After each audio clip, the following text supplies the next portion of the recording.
네, 할렐루야. 네. 욥기 똑바로 보기 이제 3부 또 시작하겠습니다. 네. 지난번 내용들 여러분 다 기억하실 겁니다. 벌레 이야기했죠, 벌레. 욥이 자신을 이제 벌레로 동일시하고 그게 이제 시편 22편에 보면은 예수님에 대한 예언장. 신약에는 나오지 않는 복음서에는 나오지 않은 예수님이 십자가에서 1인칭 시점에서 그러니까 예수님이 십자가에서 달려서 밑을 바라보는 그런 시점에서 예언되어 있는 게 예수님 태어나기도 전에 1000년 전에 예언되어 있는 게 시편 22편에 나온단 말이에요. 이게 신비다 얘기죠. 신비다. 그러니까 이런 거 하나만 봐도 여러분 어, 예수님을 우리가 어떻게 믿어야 될 것인지를 명확하게 우리가 알 수 있다 이거죠. 성경이 어떤 책인지를 우리가 명확하게 알 수가 있다. 그러니까 우리가 대충 넘어가서 그렇지 이런 거 하나하나가 여러분 우리에게 굉장히 큰 의미가 있는 거예요. 어떻게 이럴 수가 있냔 말이죠. 어떻게. 그러니까 이게 여러분 이런 게 바로 복음을 전할 수 있는 하나의 재료의 재료. 예언에 관한 얘기가 얼마나 복음 전하기가 좋아요. 제가 이런 얘기를 해주면 사람들이 잘 들어요. 실제로 잘 듣는다. 그냥 교회 다니라 얘기하면은 사람들이 그냥 뭐 귀뚱으로 듣지, 귀뚱으로 들어. 근데 성경의 예언의 이야기들, 결국은 그 예언의 이야기들을 통해서 뭘 얘기하고자 하는 거예요, 결론은? 복음을 얘기하고자 한다, 복음을. 예수 그리스도. 예언 자체가 예수 그리스도에 대한 이야기니까 결국은 복음에 관한 이야기로 흘러 들어가야 되는 게 전도다 말이에요, 전도다. 여러분들에게 부탁을 좀 드리는 거예요, 제발 좀. 전도를 이렇게 해라 말이죠, 이렇게 하라. 음. 그래서 우리가 성경을 이렇게 보는 게 의미가 있다. 제가 말씀을 드렸습니다. 자, 벌레 이야기를 제가 했고, 자, 이번에는 뭐냐면은, 이제 빨리 이제 3편으로 마무리를 져야 되니까. 자, 그러면 어떤 게 또 있냐? 왜, 어떻게 욥기라는 게 이제 모형이 될 수 있냐 이거죠. 예수님에 대한 모형이 될 수 있냐. 자, 결정적인 증거가 이게 나와요. 결정적. 욥기 19장이죠. 자, 욥기 19장에 나옵니다. 제가 이거는 지난 영상에서도 한 이야기예요. 자, 이게 또 갑자기 안 먹네. 욥기 19장. 자, 욥기 19장은 여러분 욥기의 주제가 담겨 있는 거예요. 욥기의 주제. 욥기가 도대체 무엇을 얘기하는가? 가장 핵심. 욥기의 주제, 욥기의 중심이 담겨 있다. 그게 바로 욥기 19장이다 이거예요. 욥기 19장을 보지 못하거나 해석을 하지 않으면 결론은 뭐냐면 욥기를 모르는 거다 이거는. 수십 번 읽고 뭐 수백 번을 읽어도 욥기를 모른다 이거예요. 자, 그럼 보세요. 무슨 얘기 하는 거냐? 지난번 했던 얘기인데 다시 한번 보시고 자, 쭉 내려가시면은 이제 자, 이 부분을 보는 거예요. 다 읽을 수는 없으니까 진짜 중요한 부분만 보는 거죠. 자, 20절 보니까 이제 욥이 내 뼈가 살갗과 살이 달라붙으니 내가 잇몸만 가지고 피신했다 이러면서 자기 처지를 얘기하죠. 처절해진 거죠. 처절해졌다. 자, 쭉 내려보세요. 자, 근데 여기서 결국은 욥은 어떤 생각을 했냐면은 자기는 이제 죽을 것이고, 아까 그랬잖아요. 처절해졌다 이거야. 친구들아, 너희는 나를 불쌍히 여길지어다. 그쵸? 하나님의 손이 나를 건드리셨다. 너희들은 어찌하여 나를 하나님처럼 나를 핍박하며 내 살로 만족하지 아니하냐. 그리고 또 이 부분이 나와. 이게 되게 재밌는 거죠. 자, 욥기 19장 23절. 자, 보면 이제 내 말들이 기록된다면 얼마나 좋을까. 그것들이 한 권의 책으로 인쇄된다면 얼마나 좋을까. 그것들이 철필과 나무로 바위에 영원토록 새겨진다면 좋으리로다. 욥기 19장 23, 24절. 자, 이 부분이 나온다고요. 여러분, 이것도 하나의 예언이죠. 내가 한 말이 기록이 된다면 얼마나 좋을까. 한 권의 책으로 인쇄된다면 얼마나 좋을까. 참, 이때가 욥이 여러분 BC 2000년경 거의 아브라함하고 동시대라고 그랬어요. 비슷한 시대. 근데 인쇄를 할 수 있었다? 여러분 이거 어떻게 생각하세요, 이거를? 어? 이 당시에 여러분 그 고대잖아요, 고대. 어? 고대 근동. 제가 이게 비염이 좀 있어서 이제 아침만 되면은 이제 콧물이 나고 코가 막히고 그래서 우리 집사람이 코 좀 풀지 말라고 맨날 어? 킁킁거리지 좀 말라고 하는데 이게 뭐 안 돼, 뭐 제가 하고 싶다고 되고 안 하고 싶다고 안 되나요 이게? 여러분들 이해를 부탁을 드리겠습니다. 한 권의 책으로 인쇄된다면 얼마나 좋을까? 정말 이때 고대 근동 BC 2000년경에 지금으로부터 4000년 전에 인쇄술이 있었냐? 여러분 역사를 보면은 인쇄술이 없어요. 없죠. 근데 성경에는 이게 인쇄된다면 얼마나 좋을까라고 나왔단 말이에요. 그러니까 아마도 이제 그 인쇄라는 말이 여기서 뭐 인쇄기가 프린터가 작동이 돼가지고 인쇄가 된다 그런 말은 아니겠죠. 그러니까 누가 이거를 필사한다는 거죠. 필사. 양피지나 이제 파피루스 같은 데다 필사하는 거. 그거를 인쇄라고 말하는 거겠죠. 인쇄 기술이 역사적으로는 없었던 시대니까. 그쵸? 있었을 수도 있을까? 모르겠어요, 그거는. 아무튼. 그러니까 여기 나오잖아. 철필과 나무로 바위에 영원토록 새겨진다면 좋으리로다. 그러니까 이 부분을 보면은 또 인쇄 기술이 있었을 것 같기도 해요. 추측이 된다. 그러니까 여러분 우리 인간의 역사와 이 과학만 가지고 세상을 분석하면은 사실은 한계가 있다 이거죠. 그 방사성 그 탄소 동위 원소인가요? 뭐예요 이게? 하여튼 탄소 동위 원소로 이제 그 연대기를 측정하잖아요. 여러분 그것도 이제 과학자들마다 이견이 있다고요. 그게 다 정확하다고 말하는 게 아니에요. 정확하지 않을 수도 있다라는 거죠. 어떤 상황이 되면은 그게 바뀔 수도 있다. 라는 게 이제 과학자들 간에도 이견이 있다 이거죠. 과학자들 간에도 이견이 있어요. 그러니까 뭐 창조과학회 분들도 그거를 얘기하죠. 근데 이제 그렇게 이제 어떤 뭔가 지각이 변동되고 이런 상황이 되면은 그럴 수도 있다라고 하는데 우리가 성경에서 그 추론을 할 수가 있는 게 있잖아요. 그게 뭡니까? 노아의 홍수잖아. 노아의 홍수. 그렇죠? 노아의 홍수를 통해서 완전히 바뀌잖아요, 여러분. 지각도 어떤 면에서는 바뀔 수가 있었고, 그러니까 이런 거죠. 지층이라는 게 간단히 얘기하면은 지층이라는 게 밑에가 먼저잖아요, 물론. 1번 지층, 2번 지층 이렇게 올라온다면은 1층에 있는 게 가장 먼저 이제 그 연대기적으로 먼저일 거 아니에요. 근데 그 지층에서 연대기적으로 나중에 어떤 동물이나 식물이 위에 지층에서 나오는 경우가 있다 이거죠. 어? 밑에서 나오면 정상적인데 위에서 나온다 이거야. 1층에서 나오는 게 정상인데 뭐 5층, 10층에서 나온단 말이에요. 이걸 어떻게 설명하냐 이거죠.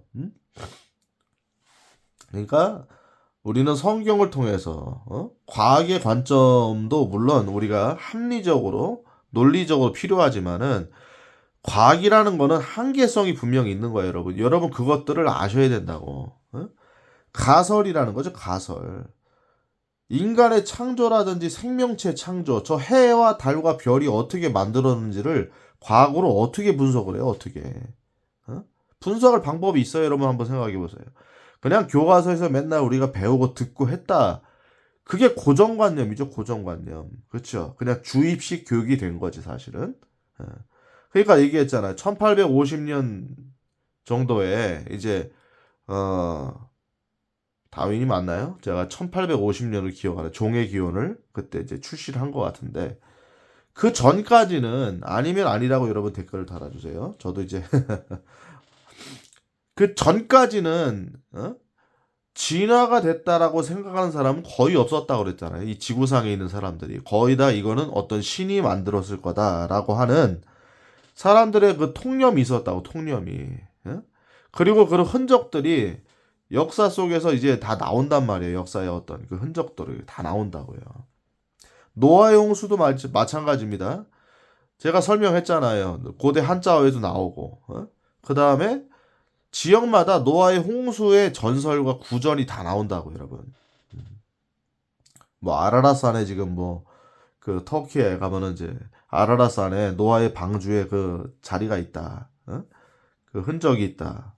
라고 얘기도 하는 부분이 있잖아요. 근데 뭐 그게 진짜인지 아닌지는 저는 모르겠지만 어쨌든 간에 그런 흔적들은 너무 많다 이거 지구상에. 그러니까 여러분 과학이라는 것도 한계가 존재하는 거예요.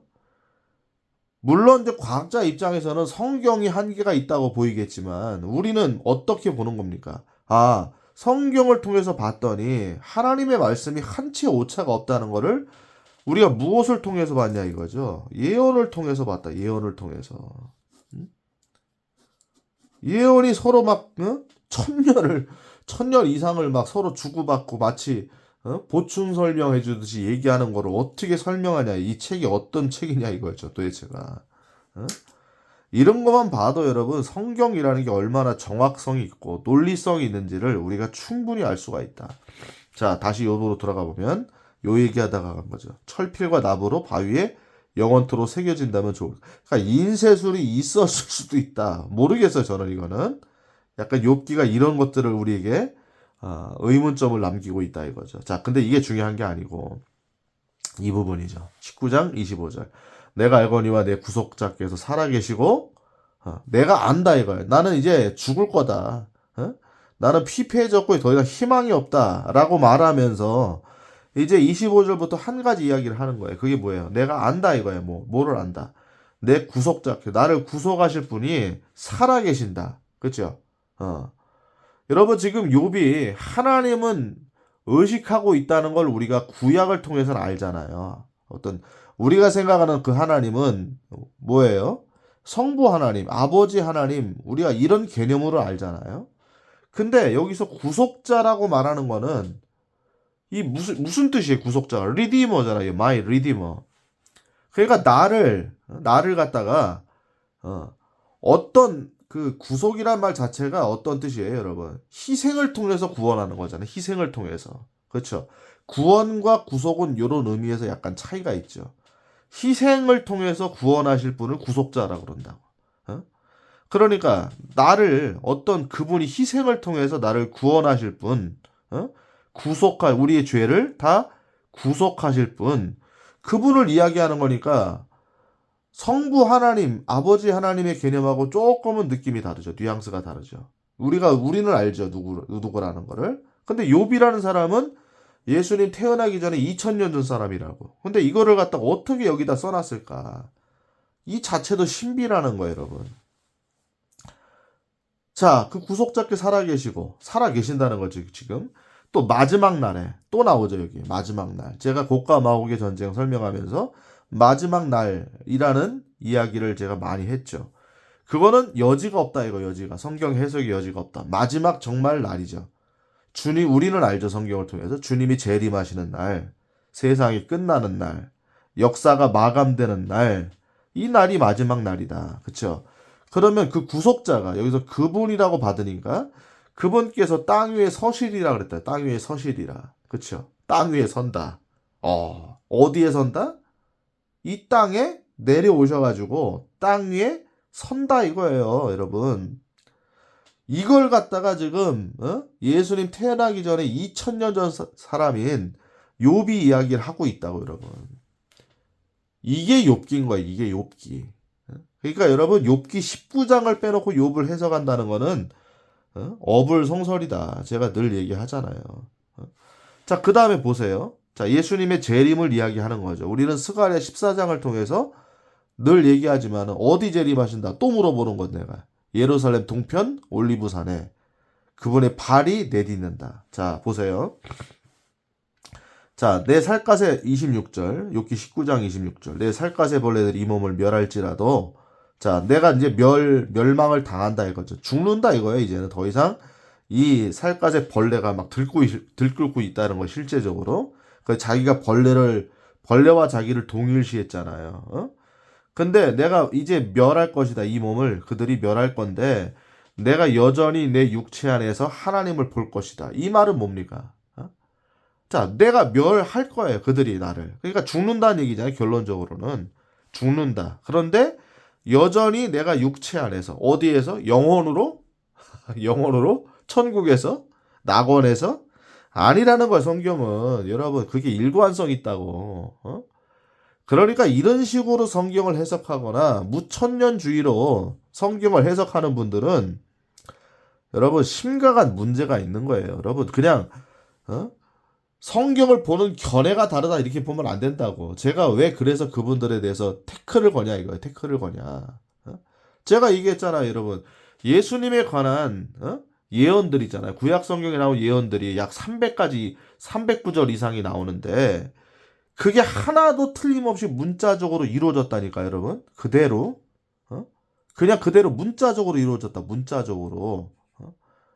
처녀의 몸에서 날 것이다. 내가 얘기했잖아요. 나귀를 타고 올 것이다. 베들레헴에 태어나실 것이다. 다 문자적으로 이루어졌다. 문자적으로. 가룟 유다에 관해서도 자세히 설명돼 있잖아요. 문자적으로. 그대로 이루어진다는 거죠. 하나님이 어떻게 여러분 우리 삶에도 그렇잖아요. 우리 삶에도 우리가 어떤 사람에게 편지를 쓰는데 그 사람이 그걸 갖다 문자적으로 그대로 보지 않고 상상의 나래를 펼쳐서 보면은 자 내가 너를 사랑하는데 편지에 썼단 말이야. 너를 사랑하는데 내가 아파트 24평을 마련했다. 저는 분당 사니까 이제 분당에 아파트 24평을 마련했다. 분당 아파트 좀 비싸잖아. 어, 잘난 척은 아닙니다. 어쩌다 보니까 저도 이게 살게 됐어요. 그러니까 여러분, 그러면 분당 아파트 24평을 내가 사놨고 너랑 나랑 결혼하면 거기 들어가 살 거다 이러면은 그 다음에 이제 결혼할 거다. 어디 예식장을 잡아놨다. 이렇게 말을 했어요. 그러면은 그걸 받는 이제 여자가 그 애인이 말이에요. 예를 들어서 그러면 진짜 아파트 24평에 분당에 살 거라고 생각을 하겠죠. 그 다음에 결혼식장 어디를 잡아놨으니까 거기서 몇 월 며칠 날 결혼한다고 생각하겠죠. 근데 그걸 딱 받는 사람이 그 여자가 그 애인이 뭐라고 그러냐면은 아 이거는 상징이다. 이건 상징이지 실제가 아니다. 아파트 24평은 아파트 얘기하는 게 아니고 그냥 우리 마음속에 있는 그런 좋은 데서 살자 이런 거 얘기하는 거고 결혼식장도 결혼식장이 아니라 우리가 좋은 마음으로 그렇게 결혼 예식을 하는 거다라고 말하면 여러분 웃죠 웃어. 미친 거 아니야? 또라이 아니야? 이렇게 말하겠죠. 여러분 정말 말이 안 되는 이야기잖아요. 그러니까 여러분 성경을 상징으로 본다는 거는 그거는 굉장히 이제 그 퍼센테이지가 낮아요. 그런 부분이 있다고. 있어요. 그런데 대부분 성경은 다 문자적으로 해석을 해야 된다. 그게 부연 설명이 돼 있단 말이에요. 부연 설명이. 여기도 나오잖아. 부연 설명이. 마지막 날에 그분이 땅 위에 선다고 그랬잖아요. 그렇죠. 그리고 여전히 육체 안에서 하나님을 본다고 그랬잖아요. 그러니까 이거 뭘 얘기하는 겁니까, 지금? 그렇죠. 우리로 이제 우리 관점에서 해석을 하면은 구속자가 누구라는 거예요. 예수님이죠. 예수와께서 오시는 거죠. 예수님이 진짜 그분께 땅 위에 선다는 거죠. 재림하신다는 거죠. 그렇죠. 그리고 욥은 죽을지라도 다 썩어지죠. 이제 멸하는 거니까 이 몸을 멸할지라도 그런데 내가 여전히 내 육체 안에서니까 뭐예요? 살아난다는 거잖아요. 여러분 육체를 입는다는 거잖아요. 그리고 하나님을 보리라. 그 하나님 누구예요? 구속자죠. 누구예요? 예수님이죠. 자, 부연 설명 또 나오죠, 뒤에.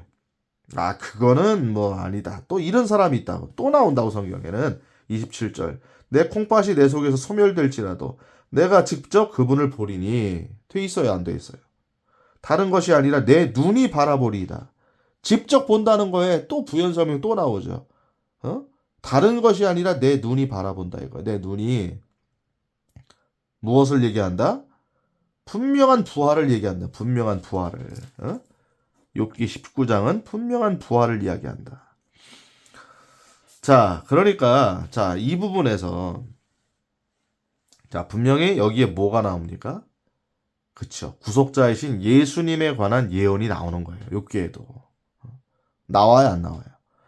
그러니까 여러분 욥기를 욥의 인생을 중점으로 그냥 해석하거나 제가 얘기했잖아요. 좋은 교훈들, 명언들 이런 이야기를 해가지고 그거조차도 은혜가 되죠. 그런 말 한마디가 은혜가 되죠. 근데 여러분 신앙이라는 거는 여러분 명확하게 아셔야 되는 거예요. 어떤 말로 나에게 어떤 감동을 주거나 은혜가 되게 하는 게 신앙이 아니에요, 여러분. 그게 신앙이 아니라고. 신앙생활이라는 거는 성경이 말하는 신앙생활은 뭐냐면은 실제다. 실제 일어날 일을 얘기하는 거고, 실제 일어날 일을 우리가 성경을 통해서 미리 보는 거예요. 믿는 것도 아니야. 그건 믿음이라고 말할 수도 없어요. 이거 뭐 너무나 완벽하니까. 논리적으로도 완벽하니까. 믿는 게 아니라 그냥 우리가 인정하는 거예요. 그냥. 아, 사실 확인한다. 내가 이렇게 얘기했잖아. 사실을 확인하는 거다. 자, 우리 몸이 나중에 지금 욥은 누구라고 그랬어요? 제가 구약 성도라고 그랬잖아요. 구약 성도는 제가 저번에 부활편에서 얘기했잖아요. 그죠? 언제 부활한다고 그랬죠? 네. 예수님 재림하시는 날에 부활한다. 분명히 나오잖아요. 예수님이 이 땅 위에 서시는 날에, 그렇죠? 스가랴 14장에 보면 발을 내딛는 날에, 그날에 부활한다. 이게 다니엘도 얘기하고, 예레미야도 얘기하고, 이사야도 이야기하고, 다윗도 이야기한다. 성경이 말하고 있다. 뭘 더 이상 설명을 하겠냐고, 여러분. 인간의 부활이 있다는 게. 근데 이게 관점으로 보면, 시점으로 보면 구약 성도고, 교회는 그 전에, 대환란 전에 휴거를 통해서 몸이 바뀌거나 부활한다. 먼저 부활하죠. 죽은 사람들이 먼저니까 순서가. 그 다음에 살아있는 우리가 그대로 채워 올라가서 공중에서 주를 만나리라. 그리고 주와 함께 영원토록 있으리라. 그렇죠? 자, 분명한 부활을 얘기하는 거예요. 그러니까 여러분, 분명히 보세요. 성경을 보거나 교회를 다니거나 어떤 직분이 있는데 여러분 마치 부활을 믿지 않는다? 부활을 믿지 않는다? 그러면은 뭐예요? 그거는 신앙생활 하는 거예요? 잘못된 거예요, 무조건 이거는. 그거는 신앙생활이 아니, 성경적 신앙생활이 아니라고. 그건 자기 중심의 신앙생활이야. 그러니까 그 믿음도 흔들리는 거예요, 그게. 그의 믿음도. 뭐 아무거나 돈을 덜 주면 어떤 것 중에 하나 맞는다고요? 그냥 아무렇게나 믿어도 구원 받는다고요? 여러분 바울 서신 보세요. 아무렇게나 믿어도 구원 받는지. 내가 행함으로 인해서 내가 주님을 더 따라가야겠구나. 내가 완벽하게 율법을 다 지켜야겠구나. 이렇게 생각한 사람은 여러분 절대로 구원받는 거 아니에요. 정말 교회 다니는데 20년, 30년, 50년 다녔는데 복음에 대해서 전혀 이해를 못하고 내가 이 말씀을 다 지켜야지 구원을 받는다고 생각했던 사람은 여러분 지금이라도 돌이켜야 된다고 여러분. 절대로 그거 구원이 아닙니다. 그거는 구원받은 상태가 될 수가 없는 거예요. 이미 복음하고 거리가 멀기 때문에 그래요. 이해됐죠? 자, 욥기에 여러분 예수님이 나오는 거예요. 욥기에 예수님이 등장하는 거라고요. 창세기에도 여러분 예수님에 관한 예언들이 다 등장하잖아요. 욥기에 등장 안 할 리가 있겠냐고. 안 할 리가. 그러니까 욥기를 똑바로 본다는 거는 결론은 뭡니까? 결론은 이 모형론이라고. 모형론. 다 예수님의 모형이라는 거예요. 그러니까 이렇게 해석하는 게 명확한 해석이다. 욥기를 이렇게 보는 거다. 성경 그대로 얘기하잖아요. 그렇죠? 예수님에 관한 이야기였던 거죠. 자, 그리고 이제 마지막 이야기가 뭐냐면은 이건데, 자, 제가 욥기를 읽으면서 욥의 설교를 제가 많은 목사님들한테 들으면서 저도 이제 뭐 주일학교부터 들었을 거 아니에요? 저는 6살 때 이제 엄마를 통해서 이제 전도를 받아가지고 전에는 제가 뭐 했냐면은 이제 절에도 다니고 이제 할머니 따라서 이제 무당집에도 들락날락하고 남녀 호랑개교 알아요, 여러분? 일본 종교 뭐 남녀 호랑개교도 믿은 적이 있었어 어렸을 때는요. 근데 어떻게 저 같은 사람을 우리 주님께서 구원해 주시고 이렇게 복음을 전하고 성경을 얘기하는 사람으로 만들으셨는지 저는 이해할 수가 없다. 정말로 이해할 수가 없다 이거죠. 너무너무나 기가 막히고 코가 막히는 거죠. 그쵸? 주님의 은혜가 너무나 넘치죠. 자, 아무튼 간에, 자, 저는 그래서 목사님들이 설교를 많이 들었잖아요. 근데 저는 목사님들이 날마다 욥기를 얘기하면서 마지막 뭐라고 얘기합니까, 여러분? 욥기 마지막 무슨 얘기예요? 욥기 마지막이. 딱 결론은 뭐 딱 요게 나오잖아, 요게. 쭉 내려보면은 이거죠. 42장 12절부터 나오는 얘기죠. 마지막 끝을 그의 처음보다 더 복되게 하셨다. 그렇죠? 그래서 막 소유물들, 막 양, 막 낙타, 소, 암나귀 막 이런 것들이 더 많이 소유가 되고, 그 다음에 13절 얘기 많이 하죠. 자, 아들 7과 딸 3을 두었다. 근데 걔네들이 뭐예요?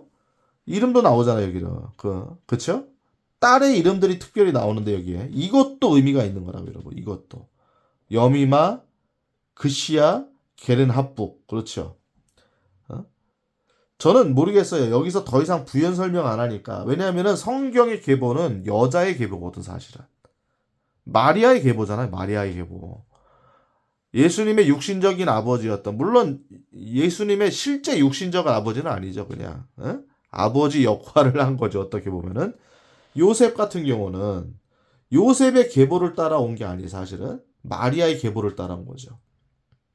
마리아에게서 성령으로 잉태된다. 그게 이사야 7장 14절에 예언되어 있다 이거죠. 자, 그러니까 여자들의 이름이 등장하는데 이 여자들이 아름다웠다 이거예요. 그죠?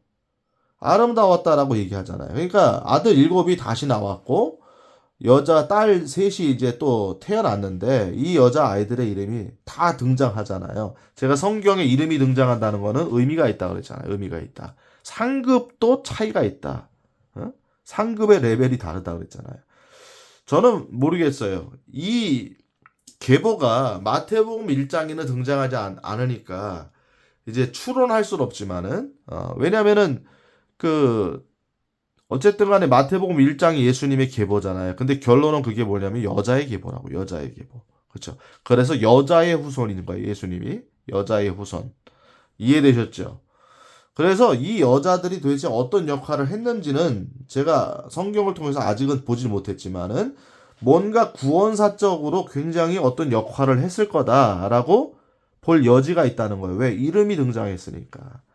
그냥 미스 코리아 진선미 그 얘기 하려고 여기다 적어놨겠어요, 여러분? 그러니까 성경을 그렇게 그게 눈에 안 띄어지는 거지.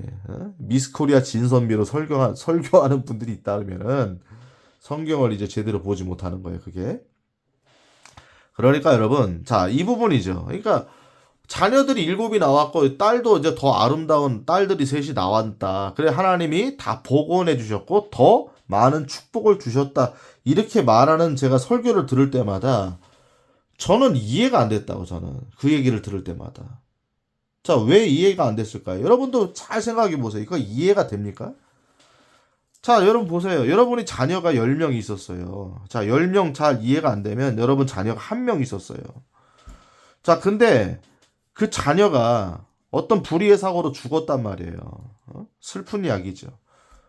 근데 나중에 가서 어떤 자녀가 하나 태어났다고 여러분. 다른 자녀가 태어났어요. 그러면은 이 자녀 때문에 이 자녀를 잊어버리나요, 사람들이? 마음에 묻어두는 거지. 이 가슴에 묻는 거죠.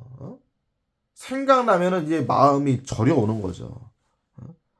그런 경험을 하신 분들은 이제 정말 우리가 상상할 수 없는 고통이 오잖아요, 여러분. 이 자식을 잃어버리는 거는 부모의 가슴에 묻는다고 하잖아요. 근데 더군다나 10명의 자식이 한날에 죽었다고 여러분. 욥의 자식이 한날에 죽었단 말이에요. 그냥 욥의 부인도 이런 상황들을 보면서 하나님을 저주하고 죽으라고 그랬잖아요. 욥의 부인도. 근데 여기 욥기에는 욥의 부인의 이름이 안 나오죠. 그게 믿음의 고백을 만약 했다 하면은 욥의 부인은 분명히 이름이 나왔을 거예요. 욥의 부인의 이름이 나왔을 거라고. 성경 분명히 여자의 계보를 중시하기 때문에 이름이 나왔을 거라고. 근데 이름이 안 나오죠. 아주 악처로 나오는 거죠. 악처로. 그래서 이제 요거를 해석할 때 나중에 이 욥의 부인, 그 악처와 같은 그 부인이 이 딸들을 다시 낳았을 거다라고 추론하는 분도 있어요. 뭐 저는 잘 모르겠습니다. 다른 여자가 등장하지 않으니까. 다른 여자가 등장하지 않으니까. 그렇죠. 그러니까 그 여자일 수도 있고 아니면 새로운 여자를 들였을 수도 있지요. 그러니까 성경이 침묵하고 있습니다. 어쨌든 간에. 근데 그렇게 여러분 자기가 남편이 절대절명의 순간에 이제 거의 뭐 이제 죽을 날을 앞두고 정말 모든 게 다 망가졌을 때 그 부인이 옆에서 뭐라고 그랬어요? 그렇게 저주하고 죽으라고 막 했던 사람인데 욥이 그 여자랑 다시 이렇게 10명의 자녀를 낳았을까? 요거는 퀘스천 마크예요. 퀘스천 마크. 여러분이라면 어떡할 것 같아요? 여러분이라면. 어? 저 같으면은 저 같으면 자신 없다 이거. 자신 없다. 그런 여자랑 이렇게 또 이게 자녀를 낳을 자신은 없다. 자, 여러분들 판단해 보세요. 이건 침묵하고 있다. 침묵하고 있다. 그러니까 욥기를 보면서 이런 얘기를 하는 거예요. 10명의 자식이 다시 하나님이 새로운 자식들을 주셨고 더 아름다운 딸들을 주셨으니까 하나님 다 회복을 시킨 거다. 이렇게 말할 때 저는 이해가 안 됐다고. 이해가. 어떻게 죽은 자식을 잃어버리냐 이거죠. 죽은 자식을 어떻게 10명의 자식이 나왔다 그래 회복이 된 거라고 말할 수 있냐 이거죠. 그렇게 말하면 욥기가 이해가 안 되는 거라고 여러분. 근데 아까 욥기 19장을 보면은 하나의 단서가 등장하잖아요. 단서가. 그게 뭡니까 여러분? 그게 뭐예요? 부활. 부활. 이해되시겠어요? 이제 부활. 그러니까 여러분 욥기는 19장에 그 주제가 담겨 있는 거예요. 구속자에 관한 이야기예요. 구속자께서 마지막 날에 이 땅에 재림하실 것을 욥이 두 눈으로 봤고 그때 내가 죽어 있다가 우리가 성경을 통해 보면 안식하다가 주님이 재림하시는 날에 내가 다시 부활할 거다라는 그 부활의 소망과 그 예언의 말씀을 욥은 알았어요, 몰랐어요? 알았다 이거야, 알았다. 분명히 알았죠. 그러니까 자녀들이 10명이 죽어 있지만 욥의 관점에서 보면 욥은 어떻게 생각했다는 거죠? 그 자녀들은 이제 주님의 품에 가 있다 이거예요. 낙원에 가 있다. 그 10명의 자녀들은. 그러니까 욥은 나중에 어떻게 생각해요? 주님의 재림하시는 그날 발을 이 땅에 내딛는 그때 나도 부활하지만은 우리 자녀들도 부활할 거다라는 부활의 믿음과 소망이 있었던 거다. 여러분 이렇게 추론하는 게 맞아요, 틀려요? 맞잖아요. 여러분 성경적 추론이지. 이게 바로 정확한 이야기죠.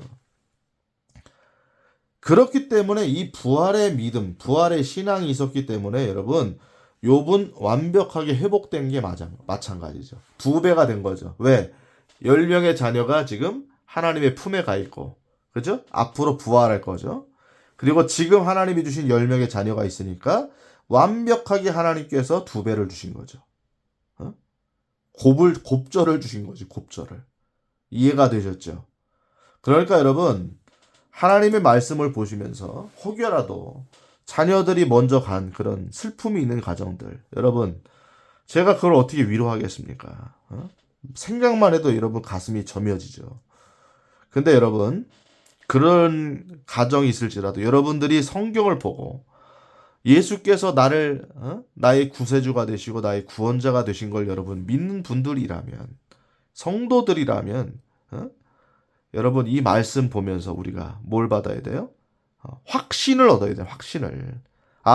나중에 나와 같이 신앙생활을 했던 그 아이가 나중에 내가 먼저 떠나면 낙원에 가서 만나게 되고 낙원에가 실제로 만나는 거죠. 그 다음에 주님이 재림하시는 날 우리 크리스찬들은 주님께서 우리를 데려오시는 그 휴거의 날에 그때 부활이 돼가지고 부활의 몸을 입고 그 자녀를 다시 본다 이거야. 다시 본다. 물론 관계는 바뀌지만 형제와 자매로 형제로 바뀌는 거죠. 형제로. 그렇게 바뀌지만 그러나 기억은 남아있다는 거예요. 여러분 성경을 보면 옛날 기억들이 다 남아있어요. 요한계시록에도 그게 남아있죠. 우리의 부활함을 언제 갚아주시겠습니까? 라고 얘기하는 거니까 여러분 천상에서 낙원에서도 그들이 죽어서 가 있는 거잖아요. 그러니까 기억이 있다는 거예요. 기억이. 예수님도 지금 여러분 예수님도 지금 하나님 보좌 우편에 계시잖아요. 그렇죠? 낙원에 계시잖아요. 하나님의 보좌에 계시잖아요. 근데 그분이 이 모든 내용들 과거의 내용들 그 다음에 자기가 십자가에서 우리를 위해서 대속하신 그 사건을 기억하세요 못하겠어요. 다 하시잖아요. 여러분 하나님께서. 예수님이 다 하시잖아요. 그러니까 우리 기억력은 남아있는 거예요. 남아있는 거. 그러니까 여러분 상상하면 기가 막히죠. 나중에 우리가 이제 부활하고 우리 예수님 오신 날 우리가 살아있다면 우리가 산채로 변화가 되고 그 다음에 나중에 재림 때 예수님과 함께 내려와서 천년왕국에 들어가면 그때 가서 우리가 이 땅에 살았던 기억들이 다 날 거 아니에요. 그러면서 어떤 생각할 거예요? 우리가 참 고생했구나. 어? 우리가 너무 힘들었구나. 이 엄청나게 무거운 몸을 입고 살았구나. 이런 몸을 어? 야, 이렇게 가볍고 깃털처럼 가볍고 순간 이동하고 아픔도 없고 질병도 없고 고민도 없고 트라우마도 없고 어떻게 야 이런 몸이 있냐라고 하면서 옛날에 우리가 입었던 몸을 추억할 거 아니냐고 여러분 추억할 거 아니냐. 여러분 예수 안에 있는 우리 그리스도인들은 반드시 그날이 옵니다. 그날이 와요. 그러니까 이게 사실이기 때문에 성경은 우리에게 능력이 있는 거예요. 능력이. 이게 사실이기 때문에 문자적으로 그대로 일어날 일이기 때문에 성경은 힘이 있는 거예요. 그러니까 여러분 어떤 관점이라고 말하면서 이거를 흐리거나 성경이 문자적으로 일어날 일이 아니라고 얘기하는 그런 설교자가 있다면 여러분들 냉정하게 평가해야 됩니다. 여러분들이. 응? 이거는 관점 이야기가 아닌 거예요. 여러분. 성경을 왜곡하는 거라고 결론적으로 보면은 응? 관점 이야기가 아니에요. 주님의 시점에서 성경을 보시란 말이죠. 여러분. 자, 오늘 욥기의 이제 3편을 통해서 이제 거의 마감을 했는데 여러분 잘 들으셨죠? 이해가 되셨나요? 납득이 되시나요? 그렇죠. 여러분 이런 관점에서 성경을 보셔야 돼요. 그리고 성경 구약 성경을 보면서 누가 보여야 됩니까? 예수님의 모형이 보여야 된다. 그림자가 보여야 된다. 아시겠죠? 그래야지 성경을 똑바로 보는 거고 욥기를 제대로 아는 거다. 아시겠죠? 욥기를 다 읽지 않았지만 여러분 제가 딱딱 짚어주는 건 봐도 아 욥은 예수님의 모형의 인생을 살았구나. 그리고 욥기 19장이 욥기의 핵심 장이구나. 주님의 부활을 봤구나 욥은. 아시겠죠? 자 오늘 여기서 마치도록 하겠습니다. 다음 편에서 여러분과 함께 또 재미난 성경 공부 해보기로 하겠어요. 할렐루야.